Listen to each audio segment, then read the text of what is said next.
কতবার লা হাওলা ওয়ালা কুওয়াতা ইল্লা বিল্লাহ, এটা পড়লে আশ্চর্য ফলাফল পাবেন।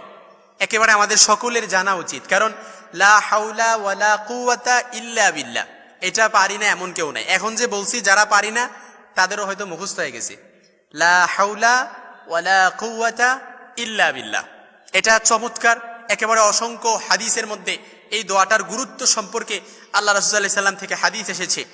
আবু মুসা আল আশআরী রাদিয়াল্লাহু তাআলা আনহু থেকে বর্ণিত, একবার আল্লাহর হাবিব সাল্লাল্লাহু আলাইহি সাল্লাম আবু মুসা আল আশআরী রাদিয়াল্লাহু তাআলা আনহুকে বললেন, আমি কি তোমাকে জান্নাতের ধনভাণ্ডারের সন্ধান দিব না? তখন আবু মুসা আল আশআরী রাদিয়াল্লাহু তাআলা আনহু বললেন, অবশ্যই ইয়া রাসূলুল্লাহ। তখন আল্লাহর হাবিব বললেন, লা হাওলা ওয়ালা কুওয়াতা ইল্লা বিল্লাহ, এটি হচ্ছে জান্নাতের ধনভাণ্ডার।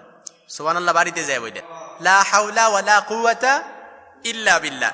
এই দোয়াটা যে ব্যক্তি পড়বে সে আল্লাহ তাআলার কাছে বলতেছে যে লা হাওলা ওয়ালা কুওয়াতা ইল্লা বিল্লাহ, সকল অনিষ্ট থেকে এবং কল্যাণ লাভ থেকে, অর্থাৎ সকল অনিষ্ট থেকে মুক্তি করা এবং কল্যাণ দেওয়া একমাত্র আল্লাহ ছাড়া আর কারো শক্তি নাই।